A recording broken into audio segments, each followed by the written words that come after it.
22 साल की ये सुंदर से दिखने वाली अमेरिकन लड़की को अपने से दुगने उम्र के एक आदमी से प्यार हो जाता है और वो दोनों शादी कर लेते हैं। और ये कोई आम आदमी नहीं बल्कि हमारे पड़ोसी मुल्क का राजा था, जो देश सालों से इंडिया की एलाई हुआ करती थी। ये अमेरिकन लड़की रानी बनने के बाद अचानक से वो कंट्री इंडिया के अगेंस्ट काम करने लगी। जब पता चला तो ये लड़की एक अंडरकवर CIA एजेंट निकली जो अमेरिका के लिए काम करती थी। 1975 आते आते सिचुएशंस बहुत बिगड़ चुकी थी। वहाँ के यूथ, स्टूडेंट्स, पॉलिटिकल लीडर्स, यहाँ तक कि बुद्धिस्ट मंक तक सड़क पर उतर आए थे राजा के अगेंस्ट प्रोटेस्ट करने। इंडिया को पता था कि यहाँ अगर एक भी गलती किया ना तो इसे भी दूसरा कश्मीर बना के छोड़ेगा अमेरिका। तो उन्होंने एक बहुत अलग प्लान बनाया। इस बार ना ही कोई आर्मी भेजा, ना टैंक्स, ना हेलीकॉप्टर, सिर्फ एक हुनहार ऑफिसर का पोस्टिंग करवा दिया। ये इंसान अकेले ही एक आर्मी का बराबर था। वहाँ जाते ही सबसे पहले वहाँ के जो पॉलिटिकल लीडर्स थे उन सबको एक टेबल पे बिठाया और इंडिया के फेवर में लेके आया। और जैसे ही हवा इंडिया के फेवर में बहने लगी तो सही मौका देखकर वहाँ पे इलेक्शन करवा दिया और रिजल्ट 97% लोगों ने इंडिया के साथ जुड़ने का फैसला लिया। आजादी के बाद पहली बार भारत ने अपना बॉर्डर एक्सपांड किया, वो भी बिना गोली चलाए। आज वही देश सिक्किम इंडिया का सबसे क्लीनेस्ट स्टेट, मोस्ट पीसफुल जगह और उसके साथ ही हाईएस्ट पर कैपिटा इनकम वाला स्टेट भी है, जिसके तरफ अमेरिका फिर कभी आंख उठा के देखने का भी हिम्मत नहीं किया। लेकिन ये तो बस शुरुआत ही था उनका। दिल्ली NCR के एक सीक्रेट होटल में बैठ के ये आदमी छोटा राजन के 2 शूटर्स के साथ एक फुल प्रूफ प्लान बना रहे थे। मुंबई पुलिस वहां आती है और उन सबको एक साथ अरेस्ट कर लेती है, ये जाने बगैर कि ये आदमी कौन है, कहां से आया और इसकी पहुंच कहां तक है। फिर उनसे इंटरोगेशन चालू किया तो पता चला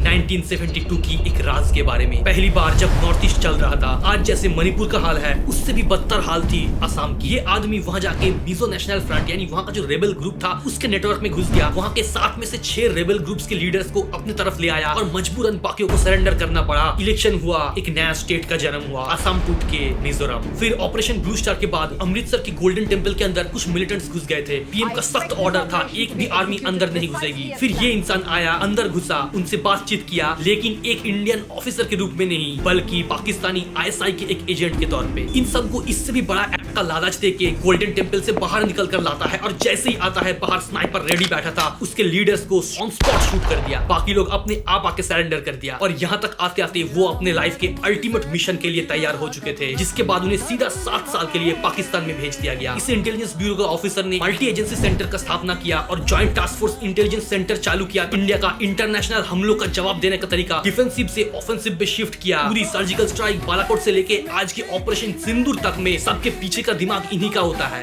3 बार नेशनल सिक्योरिटी एडवाइजर चुने जाने वाले PM मोदी का राइट हैंड यही है इंडिया का अपना James bond AKA Ajit Doval. Pakistan ने तो इनके ऊपर एक पूरी की पूरी मूवी बना चुका है अजीत डेविल के नाम से। और इनकी पूरी कहानी जानने के लिए इस किताब को जरूर पढ़ना। जय हिंद, जय भारत।